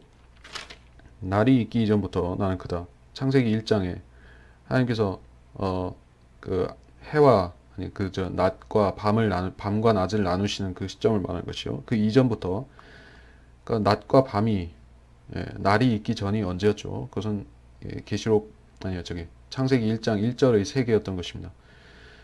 그래서 그 이후에 하나님께서 밤과 낮을 나누시고 이렇게 일주일과 365일 체계가 생기면서 세상이 지금이 있죠. 그 전부터 있었다는 거죠. 재창조 이전부터 하나님께서는 계셨고, 물론 재창조의 그 원창조 이전부터 원창조가 되기도 이전부터 물론 주님께서는 계셨습니다.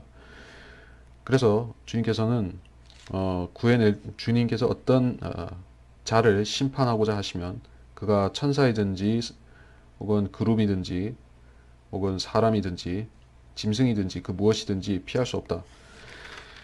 내가 실행하리니 누가 그것을 저지하리요. 자, 이스라엘을 구속하기 위한 계획이 세워졌고 그것이 대환란 때 가동이 되면 누구도 주님께서 다시 돌이키라고 말할 수가 없다는 것입니다. 14절 너희 구속주여 이스라엘의 거룩한 분 주가 이같이 말하노라. 너희를 위하여 내가 바빌론에 보내어 배 안에서 부르짖는 그들의 모든 귀인들과 갈대아인들을 끌어내렸도다. 나는 주여 너희의 거룩한 분이며 이스라엘의 창조주여 너희의 왕이니라. 주가 이같이 말하노라. 내가 바다의 길을 내고 거센 물들의 작은 길을 내며 내가 병과 말과 군대와 권세를 이끌어내니 그들이 함께 엎드려 일어나지 못하리로다. 그들은 소멸되고 꺼진 심지 같도다. 자, 14절 17절의 단락은 무엇을 말씀하는가? 바빌론의 심판을 말하는데 여기서 물론 문자적인 바빌론을 말하고 있습니다. 너희를 위해 내가 바빌론에 보내어. 그러니까 여기서는 문자적인 바빌론에 대해 말하면서 대환란 때 큰 바빌론에 대해서도 말씀하고 있습니다. 그래서 배 안에서 부르짖는 귀인들이라고 했은 것은 이것은 계시록 17장에 우리가 잘 아는 큰 바빌론의 심판 그 부분을 인용했다고 볼 수가 있겠습니다. 아니 서로 인용하고 있다고 볼 수 있겠습니다. 계시록 17장과 같은 내용이기 때문에 18장과 같은 내용이기 때문에 자 그게 어디인가요? 그녀와 더불어 음행하고 계시록 18장 9절 그녀와 더불어 행음하고 즐기며 살던 땅의 왕들이 그녀가 불에 타는 연기를 볼 때 그녀로 인하여 울며 애곡하리니. 또 그리고 18장 19절에 그리고 그들은 티끌을 자기들의 머리 위에 뿌리고 소리질러 울고 통곡하며 말하기를 슬프도다 슬프도다 큰 도성이요 바다의 배를 가진 모든 자가 그녀의 값진 상품으로 인하여 상품으로 치부하였는데 일시에 그녀가 황폐하게 되었도다. 뭐 고대 바빌론 그런 제국이 물론 영화를 누렸었죠. 세계를 제패했었고 영화를 누렸었습니다. 그들도 일시적으로 이러한 영화를 누렸습니다. 그러나 그 고대 바빌로니아 제국이 가졌던 영화는 앞으로 대환란 때 등장할 마지막 바빌론 제국이 누릴 그런 영화는 차원이 다른 것입니다. 고대 바빌론은 전 세계를 지배하지 못했죠. 그러나 앞으로 나타날 바빌론은 전 세계를 지배할 것입니다. 그래서 그들은 5대양의 전부 무역선을 띄워서 세상의 모든 부귀 영화를 그 영화로운 한 도성 바빌론으로 가져올 것이요. 그래서 그 도성이 일시에 황폐케 되면 세상이 일시에 황폐케 되는 것과 같은 것입니다. 15절 나는 주여 너희 거룩한 분이며 이스라엘의 창조주다. 다시 한번 여기서 창조주일 뿐 아니라 왕이라는 사실을 강조하고 있습니다. 왕은 실제로 백성 중에서 통치하는 그 왕인 것입니다. 신정국가란 말이죠. 주님께서 이스라엘을 재판관기 시대에 신정국가로서 통치하셨는데 이스라엘 사람들은 주의 통치를 기꺼이 받아들이지 않고 오히려 주님께서 그들을 구원하기 위해서 보내신 재판관들마저도 신실하지 않게 대했던 것입니다.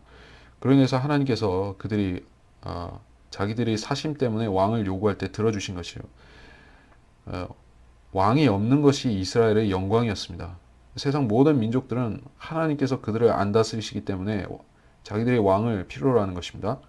예, 모든 이방인들은 그렇지만 이스라엘은 왕이 없어도 되는 나라인 것이요. 왕이 없다고 해서 무슨 민주정이라는 것도 아니라 하나님께서 대신 왕으로 통치하시는 그러한 영광을 입었던 것입니다. 그것을 자기들이 받은 것을 복이나 영광으로 여기지 못하고 오히려 세상 사람들과 똑같이 되기를 원했기 때문에, 즉 성별을 거부했기 때문에 하나님께서 왕을 주시고 또 그들이 심판받게 하신 것이에요. 그러나 이제 앞으로 예수님께서 직접 왕으로 통치하실 때는 그들이 진정한 신정국가를 그때 체험하게 될 것입니다. 16절 주가 이같이 말하노라 내가 바다의 길을 내고 거센 물들의 작은 길을 낸다. 바다의 길, 어디에 바다의 길을 낸다는 얘기죠? 구약시대 물론 출애굽기에서 바다의 길을 내셨죠. 홍해를 둘로 가르셨습니다. 근데 그 사건이 또한 예표하는 것이 무엇입니까? 주님께서 물들을 가르고 내려오시는 장면이 있죠. 물들이 우리가 여러 구절이 있지만 생각나는 것만 말씀드리는 것이요. 시편 18편 15절에 그때 오 주여 주의 책망과 내쉬는 콧김에 물들의 통로들이 보였고 세상의 기초들이 드러났나이다. 이 어떤 사건을 말씀할까요?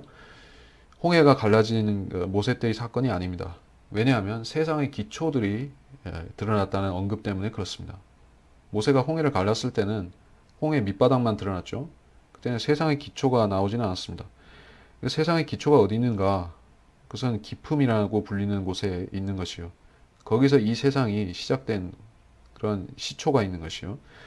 그래서 욥기에도 나오고 창세기도 있지만 그 기품은 세상이 출발된 원점인 것입니다. 거기서 이 지구라는 이 행성도 거기서 뚝 떨어져서 내려온 것이죠. 기품이 생기고 그 기품이 그 하늘과 하늘을 가를 때 그때 우리도 여기로 떠내려온 것입니다. 그 물들이 통로가 보이고 거기서 주님께서 뭔가를 행하시는데 바로 그 말을 타고 흰 말을 타고 내려오시는 그 재림인 것입니다. 다시 말해서 여기서 바다의 길을 내고 거센 물들의 작은 길을 낸다는 것은 재림의 행보를 말하는 것입니다. 주님께서 다른 구절을 또 한 번 더 인용하겠습니다. 예, 하박국 3장 15절 하박국 3장 15절 주께서는 주의 말들을 타시고 바다 곧 큰 물 무더기를 통과하셨나이다. 말들을 타고 온다고 했기 때문에 이것은 계시록 19장의 재림인 것입니다. 그때 물 무더기를 통과한다고 하셨습니다. 물 무더기는 여기 지구상에 있는 어떤 대양의 물 무더기를 말하는 것이 아니라 하늘에서 내려올 때 있는 물 무더기를 말하는 것입니다. 그것이 기품이고 바다입니다.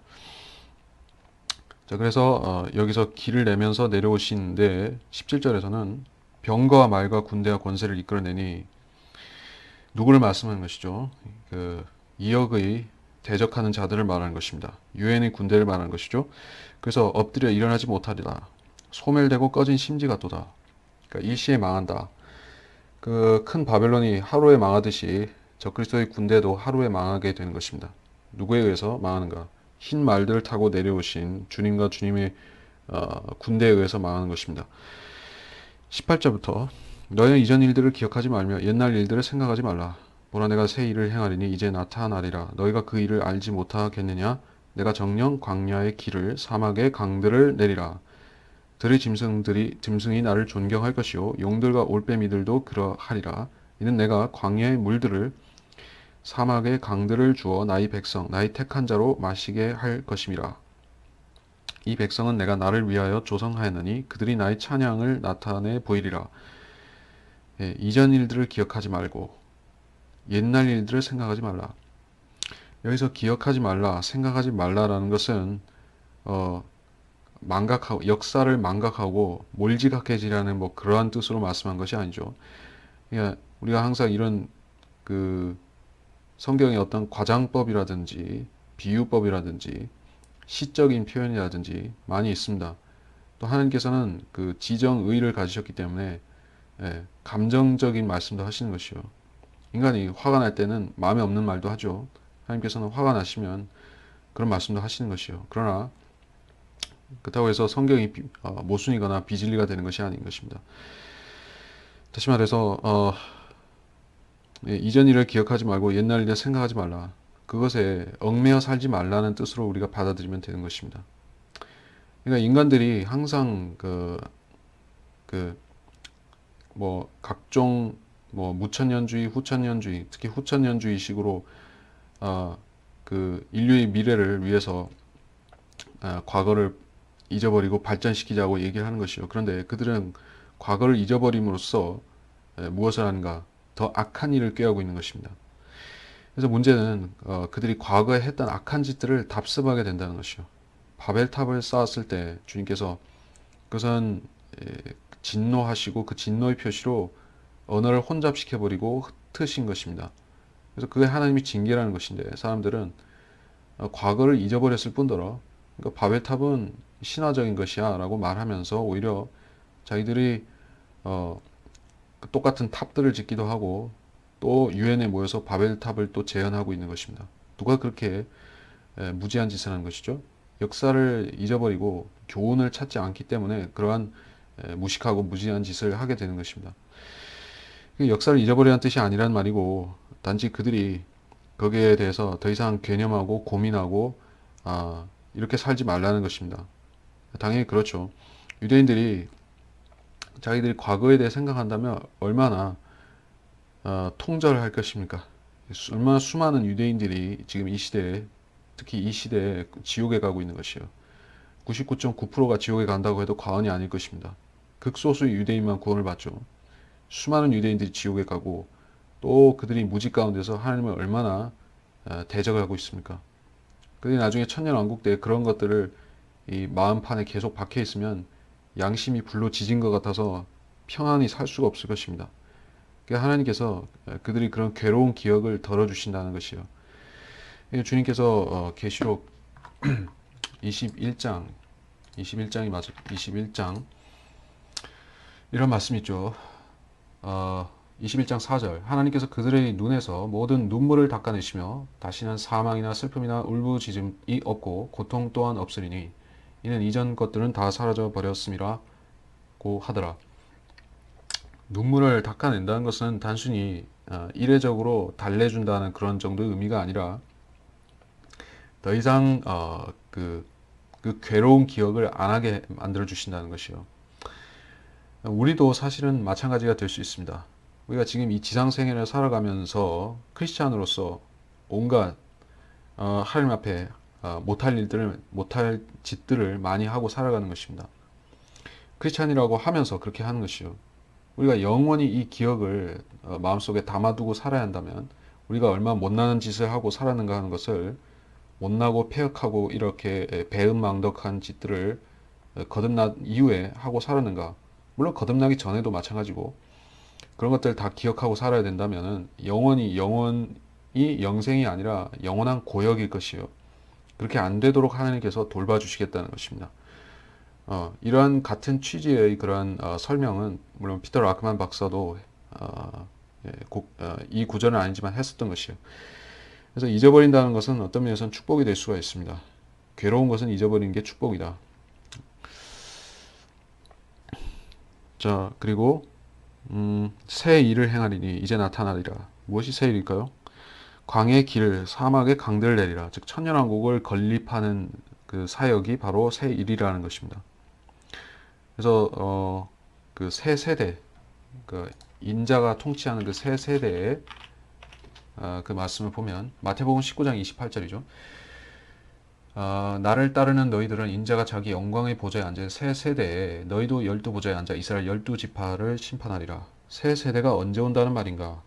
새 땅이 올 때 새 세대가 아니라 그 새 땅은 천년왕국 지나간 다음에 새 땅이고 여기서 말씀하는 새 세대는 그 이 세대 즉 다니엘의 70주 그 주간에 포함된 것이 이 세대인 것이요. 넓게 보면 이 세대가 다니엘의 70주에 속한 이스라엘의 그런 징계를 받는 기간을 말하는 것입니다. 그 기간이 끝나면 새 세대가 오는데 그 새 세대는 그 천년이라는 그런 하나의 단위로 통하는 것입니다. 천년은 한 덩어리인 것이요. 그러니까 그 세대는 세대들이 되지 않죠. 뭐 100년이나 120년이나 그런 주기로 끊어지지 않는 것입니다. 자, 들의 짐승이 나를 존경한다. 용들과 올빼미도 그러하리라. 들의 짐승들을 우리가 이해가 가는 것입니다. 사자가 소처럼 짚을 먹고, 사자가 소처럼 이사야 11장 11장 7절에서 그랬었죠. 암소와 곰이 함께 먹고, 그런 말씀이 있었는데, 그렇다면 짐승들이 어, 하나님 말씀에 직접적으로 순종하게 되는 때를 말하는 것이요. 그래서 나를 존경한다는 것은 짐승들이 이사야 11장 7절과 같은 상태에 있는 것을 말하겠지만, 그러면 용들과 올빼미도 그렇다는 것은 또 무엇일까요? 올빼미가 상징하는 것은 우리가 이사야서 앞에 몇 번 나왔었지만, 올빼미는 악령, 마귀 이런 쪽이다. 용은 물론 붉은 용이라는 사탄 그 자신을 말하죠. 그럼 용과 올빼미가 누구를 존경한다? 이게 무슨 말일까요? 용들과 올빼미들은 분명히 들의 짐승들과 구별해서 여기 언급되고 있는 것이죠. 그렇다면 이들은 단순한 이 올빼미나 용이 상징하는 무슨 다른 것을 짐승을 말하는 것이 아니라 마귀와 사탄, 마귀들과 사탄 그 자체를 말할 것입니다. 존경한다? 어떻게 존경할 수 있을까요? 그러니까 존경이라는 것은 예, 사람이 시기심이 있기 때문에 그 자기보다 뛰어난 사람을 온전히 존경하지 않는 것이요. 그러나 두려움 가운데서 또 시기심 가운데서도 그 존경이라는 것은 자기보다 나은 사람, 월등한 사람에 대해서는 존경심을 품게 되죠. 마귀들도 그렇다는 것입니다. 그러니까 마귀와 마귀들이 7년 환란 동안에 이 땅에 자기들의 유토피아, 자기들의 낙원을 이루려고 시도를 할 것입니다. 그러니까 사탄이 자기가 하나님의 보좌를 찬탈한 다음에 무엇을 하려고 했겠죠. 자기가 하나님보다 더 나은 통치를 할 수 있다고 그렇게 꿈을 꿨을 것입니다. 근데 그 결과는 무엇이었는가? 혼돈이었던 것이요. 사탄은 자기가 그 우주를 하나님만큼 하나님 이상으로 조화롭게 잘 통치할 수 있다고 그런 착각을 하고 있는 것이요. 그래서 대환란 기간 동안에 그 7년의 기간 동안에 사탄은 자기 뜻대로 하는데 오히려 사탄이 자기가 원한 대로 했더니 세상이 엉망진창이 되는 것이요. 근데 주님께서 오시고 나서 세상이 아름답게 회복이 되니 예, 마귀들조차도 놀랄 수밖에 없다는 것이요. 그렇죠. 생각해보면 마귀들이 천년왕국을 그들이 진정으로 받아들이거나 믿겠습니까? 예, 마귀의 자식들도 안 믿는 것이요. 근데 마귀들도 안 믿는 것입니다. 마귀들도 저 일루미나티라든지 프리메이슨이라든지 그 자들이 꿈꾸는 것과 똑같은 사상을 갖고 있는 자들인 것이요.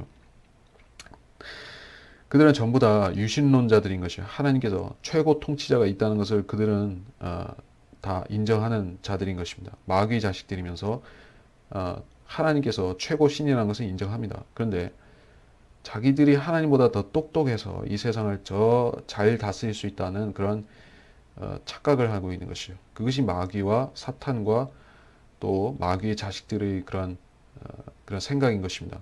하나님께서 그거를 일시에 붕괴시켜 버린다. 하나님께서 통치하시면 마귀가 2000년 동안 이 세상을 더 낮게 만들기 위해서 온갖 짓을 했지만 단번에 더 낮게 만들어 버린다는 것입니다. 네, 그런 의미일 것이고 내가 광야의 물들을 사마의 강들을 주어 나의 백성 나의 택한 자로 마시게 할 것이라. 사탄인들 그렇게 안 하고 싶어서 안 하는 게 아니라 못 하는 것이요. 자기 능력으로 할 수가 없다는 것입니다. 사탄이 이 세상 왕입니다. 예수님께 내가 이 세상 왕국들을 지배하고 실효적으로 지배하고 있다고 그렇게 자랑했던 것이요. 내가 줄 수도 있고 그렇게 말했지만 사탄은 정작 필요한 일을 할 수가 없습니다. 사막을 낙원으로 바꿀 수가 없는 것이요. 예, 그 짠물을 민물로 바꿀 수도 없습니다. 사탄은 그런 능력이 없는 것이요.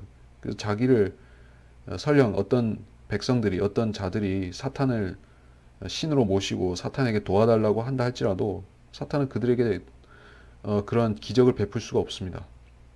물론 속이는 것은 가능하지만 어떤 가짜 신유를 행한다든지 은사주의자들이 하는 것 같이 그런 그 서커스 판을 차려놓고 장난은 칠 수 있겠지만 진정으로 인간들에게 덕을 베풀 수는 없다는 것입니다.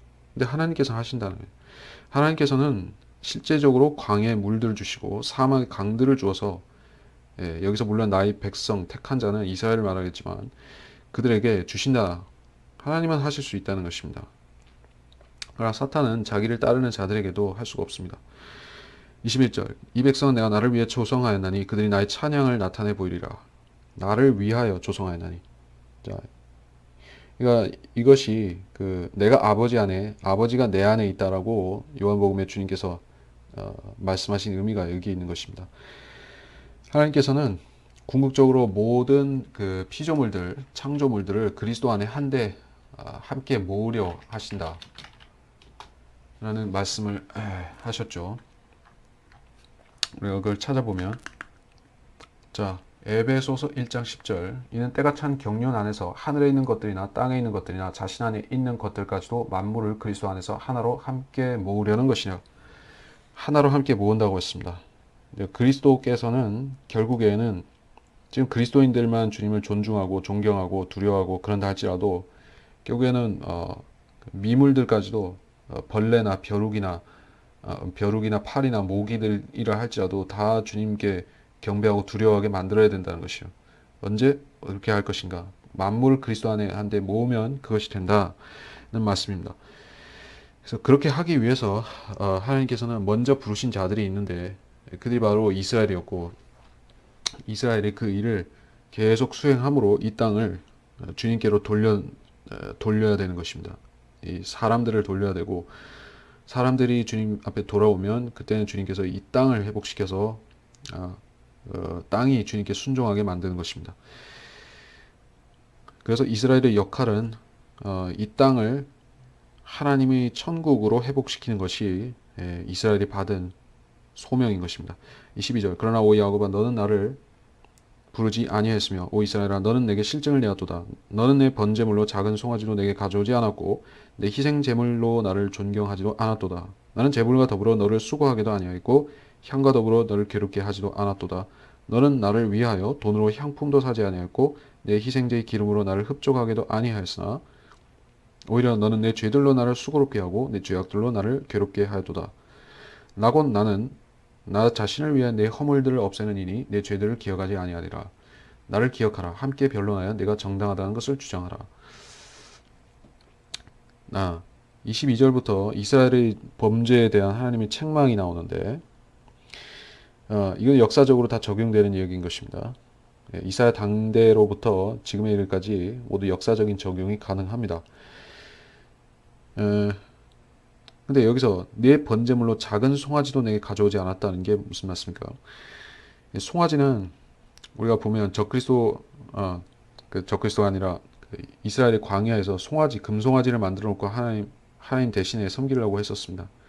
그 송아지가 상징하는 것이 또 다섯 번째 그룹 사탄이죠. 이집트에서는 송아지를 신성시했기 때문에 그 송아지를 그 소를 잡거나 이런 걸 금지하고 있었습니다. 결국에 이 송아지는 하나님을 대체하는 신인 것이요. 이스라엘이 바알과 아세라를 섬길 때, 바알과 아스타롯을 섬길 때, 그들은 그 하나님께 제사 번제와 희생제 드리기를 그치고 대신 자기들의 바알을 섬겼던 것입니다. 송아지 신을 섬겼던 것이요. 북이스라엘에서 베델에 있는 여로보암이 세운 금송아지를 섬겼었죠. 송아지도 내게 가져오지 않았다는 것은 이스라엘이 전면적으로 배교한 상태를 말하는 것이요. 그것은 열왕기하, 역대기상, 역대기하에 나온 역사일 뿐 아니라 또한 대환란 때 반복이 될 일이다라는 것입니다. 그때는 금송아지가 아니라 적그리스도 형상을 세워놓고 그 송아지 모양의 그룹이 하나님이 지성소에 내려와서 신이 될 것이요. 그 뜻이다는 것입니다. 내 희생제물로 나를 존경하지도 않았도다. 자, 그리고 제물과 더불어 너를 수고하게 아니하였고 향과 더불어 너를 괴롭게 하지 아니하였도다. 자, 하나님께서 구약 시대에 기본적으로 구원의 경륜이 어땠을까요? 그것은 희생 제사를 드리고, 그러니까 기본적으로 율법을 지키도록 하나님께서 명령하셨고, 사람들이 율법을 다 지킬 수 없기 때문에 필수 불가결하게 죄들을 짓죠. 그럼 죄를 지으면 그 죄를 덮는 방편으로 예, 희생 제사를 주신 것이요. 그래서 희생 제사에 피를 흘리게 하셨는데, 자, 그래서 하나님께서 제물을 안 주시면 어떻게 되는 것이죠? 짐승을 안 주시면 제사를 못 지내는 것이죠. 하나님께서 만일에 그 땅에 기근을 보내시고 짐승들을 다 죽여버리시면은 그 이스라엘 사람들이 제사를 어떻게 드리냐는 것이요. 그 제사를 드려야 죄를 용서받는데 그걸 못하게 되면은 그들이 망하는 것입니다. 예. 그러니까 하나님께서는 구약 시대에 희생 제사를 드리라고 명하시고 드릴 수 있는 제물도 마련해 주시는 것입니다. 예. 그러니까 그러니까 이 시대에 그 변질된 기독교인들이라든지 이단들이 말하는 그 행위 구원과 구약 시대 믿음과 행위로 받는 구원이란 것은 전혀 의미가 틀린 것이에요. 그 구약 시대 하나님께서는 어떤 사람에게 행위를 지키라고 말할 때 그렇게 할 수 있도록 여건을 구비해 주신 것이에요. 내가 제사를 드리라고 말하면은 아브라함에게 아브라함이 그 모리아로 산에 가서 그 이삭을 드리려고 할 때 주님께서 이삭 대신에 그 양을 주셨던 것과 마찬가지로 제물을 주시는 것이에요. 그러면 하나님께서 주시는 것을 가지고 하나님께 드리는 것입니다. 예, 11조도 마찬가지죠. 하나님께서 주신 것을 받아서 그 중에서 10분의 1을 하나님께 돌려드리는 것이지 10분의 9는 하나님하고 아무 상관도 없이 내가 내 노력으로 한 거고 10분의 1만 하나님 거고 그런 의미가 아니죠. 그러니까 구약시대 행위로 받는 온전케 되는 구원이라는 것은 하나님께서 여건을 주셔서 그걸 수행하는 것입니다. 자, 왜 이 얘기를 하는가 하면 하나님께서 재물과 더불어 너를 수고하게 아니하였고 향과 더불어 괴롭게 하지 않았도다. 제사를 드리고 용서받을 수 있는 그러한 의식을 행하는 데 있어서 구약 제사 의식을 행하는 데 있어서 하나님께서 다 이스라엘에게 구비해 주셨다는 것이요. 단지 그들은 하나님께서 주신 것을 가지고 정석적으로 드리기만 하면 되는데 그것조차 안 했다는 것입니다. 24절 너는 나를 위하여 돈으로 향품도 사지 아니하고 희생제의 기름으로 나를 흡족해도 아니하였으나 오히려 너는 너의 죄들로 나를 수고롭게 하고 내 죄악들로 나를 괴롭게 하였도다. 자, 기본적으로 하나님께서는 제사를 왜 제정하셨을까요? 구약시대 제사를 죄들을 처리하기 위해서, 죄들을 용서하기 위해서, 그 용서라는 것은 물론 우리 구속과는 다른 의미지만 죄들을 용서하기 위한 방편으로 주신 것입니다. 근데 이스라엘은 그것을 싫어했고 그것을 귀찮게 여긴 것입니다. 예. 만일 이스라엘 사람들이 이 시대의 은혜 복음을 만일에 알았다고 하면은 그 사람들은 그것을 땡큐라고 하고 환영했을 것이요. 제사 드리는 것이 얼마나 귀찮고 싫은 것입니까? 또 얼마나 반복적인 것이요. 드리고 또 드리고 잊어버릴 만하면 또 드리고 끝이 없는 것이요. 얼마나 귀찮습니까? 그래서 하나님께서 이 시대에 은혜 복음을 베푸셔서 사람들이 그러한 제사 없이 구원받게 하신 것이 이스라엘 사람들에게는 얼마나 엄청나게 받아들여지는 의미일 것입니까? 그래서 하나님께서 그 시대에는 그렇게 귀찮고 그렇게 반복적이고 그렇게 타성적이 되는 일을 통해서 사람들에게 계속 행하라고 하신 것이요. 근데 그것을 귀찮아하고 하나님의 진정을 몰라준 것입니다. 사람들이 그 죄인들이 하나님께서 우리를 귀찮게 하려고 괴롭게 하려고 이런 걸 시킨다. 말하자면 하나님께서 우리에게 삽질을 시키시는 것이다. 예, 하나님께서 우리를 골리시는 것이다 라는 식으로 그렇게 패역되게 받아들인 것입니다. 아니 하나님께서 그들을 단번에 구속하는 것을 원치 않으셔서 하신 것이 아니죠. 예, 하나님께서 메시아를 주시고 메시아를 통해서 은혜의 풍성함을 보여주시려는 계획이 있으셨습니다. 이스라엘에 대한 은혜의 풍성함이죠. 1차적으로. 물론 모든 죄인들에 대해서 예수 그리스도의 피를 흘리시겠지만 그 피의 가치가 얼마나 값진 것인지 그 값어치를 제대로 깨닫는 사람들은 바로 유대인들인 것이요. 얼마나 그들이 구약시대 동안에 제사 때문에 시달려왔던 것입니까? 물론 그들이 하나님께 불순종하고 귀찮게 여기기 때문에 벌을 받은 것이지만은 어쨌든 그 제사를 그렇게 지내왔던 그들이 단번 속죄를 해결되면 그 메시아가 얼마나 고맙고 위대한 분일 것이요. 그렇게 하려고 주님께서 제사 제도를 지키게 하신 것이요. 25절 나는 나 자신을 위해 내 허물을 없애니이다. 나 자신을 위하여라고 했습니다. 결국 제사는 인간들이 자기 죄를 용서받기 위해서 자기를 위해서 드리는 것이라 할지라도 하나님께서는 단번 속죄제를 행하실 텐데 그것은 하나님 자신을 위한 것이라고 말하는 것입니다. 왜 하나님을 위한 것이죠?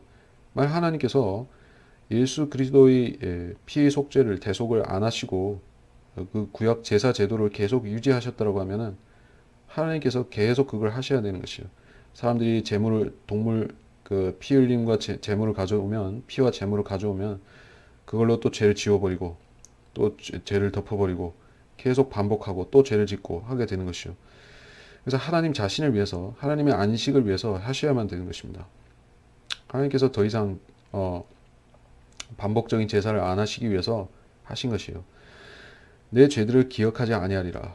이스라엘의 민족적인 죄를 말하는 것입니다. 물론 하나님께서 노하신 상태라고 하면 그들이 과거 죄악들을 계속 기억하신다고 하면 어떻게 이스라엘에 대해서 하나님께서 편한 관계를 가질 수가 있습니까? 1000년 동안이나 그들은 이 땅에서 예수 그리스도를 면전에 두고 백성으로 살아야 되는 것입니다. 근데 그 예수님께서 초림 때 이스라엘 사람들이 유대인들이 예수님께 섭섭해 했던 또 예수님을 비난하고 섭섭해 하고 심지어 마귀라고 하고 벨리알 비엘세붑이라고 하고 온갖 비난과 욕설과 조롱과 모독들을 퍼부었었죠. 만약 주님께서 그걸 계속 마음에 품고 계시다고 하면 이스라엘 사람들과 어떻게 1000년 동안 사시겠습니까? 그래 안 되기 때문에 주님께서는 내 죄들을 기억하지 아니하리라. 또 다른 구절에서는 깊은 바다에 던져버린다는 그런 말씀도 하셨는데 뭐 필요하진 않지만 깊은 바다. 자, 다른 구절입니다. 그것이 미카 7장 19절입니다. 주께서는 다시 돌이키시어 우리에게 긍휼을 베푸시니 주께서는 우리의 죄악들을 정복하실 것이요 주께서는 그들의 모든 죄들을 바다 깊은 곳에 던지시리라. 여기서 바다 깊은 곳은 끝없이 깊은 구렁, 어비스 그곳을 말하는 것이죠. 주님께서 여기 민족적인 죄악, 이스라엘 민족적인 죄악들을 기억하지 아니하시고 지옥에 던져버린다는 말씀입니다. 그렇기 때문에 이스라엘은 하나님과 예수님과 화평을 유지하고 살 수가 있는 것이요. 26절 나를 기억하라. 함께 변론하여 내가 정당하다는 걸 주장하라. 나를 기억하라. 창세기에서부터 여호수아서, 재판관기, 역사서들을 하나님께서 이스라엘과 동행하시고 그 징계하시거나 회복시킨 역사들을 기억하라. 함께 변론하여 내가 정당하다는 것을 주장하라. 하나님께서 이스라엘에 대해서 조금만치라도 부당하게 대하신 것이 있다든가 차별을 하셨다든가 이방인들을 두둔하셨다든가 이런 부분이 있냐 찾아보라는 것입니다. 유대인들은 참 변론하기 좋아하는 민족이죠. 변호사도 많고 법에 밝은 족속인 것입니다. 왜냐하면 그들의 조상들이 모세 율법을 연구하는 사람들이었기 때문에 오늘날의 세상 법전의 기초가 뭐 몇 가지 계통이 있지만은 어쨌든 율법에서 많이 나왔죠. 유대인들은 참 법을 좋아하고 법으로 따지기를 좋아하는 족속입니다. 그래서 그들은 하나님과도 심지어 예수님 초림하셨을 때 육신으로 오신 예수 그리스도와도 변론을 일삼았던 것입니다. 그리스도인들은 그 정도는 아닌 것이죠. 그러나 어떤 경우에는 하나님과 변론하고 싶어질 때가 있는 것이요. 하나님께서 나한테 지나치게 대하시는 것 같다. 내가 잘못한 거 이상으로 나한테 너무 하시는 것 같다 할 때 하나님과 변론하고 싶은 생각이 날 때가 있습니다. 그러나 그렇게 하지 않는 것이 좋은 것이요. 우리가 하나님과 변론하게 된다면 결국 자기가 정당하다는 것을 하나님 앞에 증거해야 되는 것입니다. 누가 이기는 것이죠? 하나님께서는 자료가 우리보다 많으시죠. 하나님께서는 기억력에 제한이 없으시죠. 우리는 기억에 오류가 많습니다. 자기가 잘못한 것을 잘했다고 착각하는 것도 많이 있습니다. 기억력이 불비한 것도 있고, 아니면은 자기 죄성 때문에 그렇게 일부러 착각하는 것도 있습니다. 근데 그런 우리가 어떻게 하나님과 변론할 때 이길 수 있느냐는 것입니다. 백보자 심판석에서 수많은 세상 죄인들이 지옥에 간 그 죄인들이 하나님과 변론할 기회가 주어지더라도 그들은 별로 변론하지 못할 것입니다. 왜냐하면 산더미처럼 쌓여있는 하나님의 증거들을 보고 또 자기에게 주어진 반대 증거라는 것이 결국엔 그 하나님이 증거에 대적할 수 없다는 걸 알고 침묵하게 될 것이요. 그래서 이스라엘에 대해서 하나님께서는 변론하라라고 요구를 하십니다. 나 욥에게 물으셨던 것과 마찬가지인 것이요. 욥에게 대답하라라고 요구하셨지만 욥은 내가 무지하여 죄를 지었다라고 말밖에 할 수가 없었습니다. 이스라엘을 회복시키실 때에도 욥의 고백과 같은 고백을 하나님께서는 듣고자 하시는 것이요. 27절 너희 처음 조상이 죄를 지었고 네 선생들이 나를 거역하여 범죄하였도다. 처음 조상 누구를 말하는 거죠? 아브라함이 죄를 지었어요. 예, 아브라함은 하나님을 불순종하는 죄들을 몇 번 지은 것입니다. 이집트에 내려가서 하가를 얻어왔었죠. 하나님께서 친족 아비 집을 떠나서 곧장 카나안 땅으로 가라고 했는데 하란 땅에 머물렀었죠. 예, 자기 아내 사레를 누이라고 속이고 아비멜렉과 파로에게 실수를 저질렀었죠. 예, 그러나 잘한 부분도 있지만 물론 예, 롯에 롯에게 먼저 평지 땅을 선택하도록 기회를 주기도 하고 너그러움을 보여줬던 것입니다. 또 천사가 왔을 때 세 천사 아니 그러니까 그 중에 두 천사와 주님이 오셨을 때 천사를 후히 대접함으로 인해서 하나님께서 그가 의인이 청을 할 때 그 소돔에 의인이 몇 명 있나니까 얘기를 할 때 주님께서 들어주셨었죠. 하나님이 친구였던 것입니다. 그런 아브라함이 죄를 지었다는 것이요. 아브라함이 온전치는 않았다는 것입니다. 그래서 하나님께서는 네 조상이 죄를 지었고라고 이스라엘의 자부심을 꺾어 놓으시는 것입니다. 이스라엘의 조상이라고 해서 별다른 인간이 아니라는 것입니다. 아브라함 믿음의 조상이지만 또 존경과 선망과 심지어는 모슬렘들까지도 아브라함을 존경할지 모르지만 하나님께서는 그를 평범한 죄인이라고 말씀하는 것입니다. 내 선생들이 나를 거역하여 범죄하였도다. 율법을 가르치는 레위인들이라든가 서기관들, 율법사들을 말하는 것입니다. 그들이 주님이 오셨을 때 백성들을 선동해서 오히려 주님을 대적하게 만드는 그런 대적죄를 지었었죠. 오늘날의 목사들과 같은 위치에 있으면서 또 그런 이스라엘의 선지자들, 구약시대의 선지자들도 거짓 예언을 함으로써 백성을 미혹했던 것입니다. 하나님께 순종하고 또 그 백성을 죄에서 회개시켜야 되는데 오히려 반대로 돌린 것이요. 그래서 주님께서는 이스라엘의 배교를 탓하고 계신 것입니다. 그러므로 내가 성소의 고관들을 욕되게 하였으며 야곱을 저주에 내어주고 이스라엘을 치욕에 내어 주었도다. 성소의 고관들을 욕되게 하였다. 대환란에 직접적으로 적용되는 말씀이고 물론 구약시대 역사이기도 합니다. 느부갓네살이 왔을 때 이런 일이 일어났고 또 AD 70년에 로마 티투스가 왔을 때도 비슷한 일이 있었던 것입니다. 그때 그가 와서 성소를 파괴시키고 제사장들을 살육하고 그렇게 했던 걸 말하는 것이요. 그러나 대환란 때 7년의 중간에 또 같은 일이 일어나서 하나님께서 성소를 더럽히는 것을 허용케 하신다 하는 말씀입니다. 멸망의 가정한 것을 세우고 제사장들을 죽이실 것이요. 야곱을 저주에 내어주고 이스라엘을 치욕에 내어주도다. 전부 대환란에 대한 말씀이죠. 그 저주는 분명히 사탄에게서 적그리스도에게서 나오는 그 저주를 말하는 것입니다. 우리가 다 보았지만은 내용을 다시 한번 말씀드리면 이것은 43장은 이스라엘의 국가적 민족적인 회복에 대한 말씀. 그 이스라엘과 관련된 이스라엘의 구주이신 하나님 그런 입장에서 계속 말씀하신 것입니다. 우리가 이거를 교리적으로 얼마만치 자기한테 적용하고 이런 부분은 세심하게 따져볼 필요가 있습니다. 왜 그럴까요? 너무나 많은 사람들이 이거를 자기 개인에 적용하고 끝내기 때문에 그렇습니다. 여러분이 교리적인 말씀을 교훈적으로 적용할 수 없다는 것은 아닙니다. 교리적인 말씀도 전부 교훈적으로 적용을 할 수 있습니다. 그러나 그것은 어느 정도까지 가능하다는 것이요. 여러분이 어떤 제독교인들이나 성경을 무지하게 해석하는 목사들이 하는 것과 마찬가지로 43장 1절 같은 그런 말씀을 이것은 교회에 적용되고 나한테 적용되고 교리적으로 나한테 적용되고 이런 식으로 하게 되면 내가 이스라엘이 돼버리고 내가 유대인이 되는 것이요. 그 자칭 유대인에 대한 경고의 말씀이 있다는 것을 우리가 계시록에 있는 것은 항상 잊어버려서는 안 되는 것입니다. 누구든 성경을 거짓되이 해석하는 사람들은 자칭 유대인이 될 소지를 갖고 있는 것이요. 그 사람들이 성경을 잘못 해석함으로써 자칭 유대인이 되는 것입니다.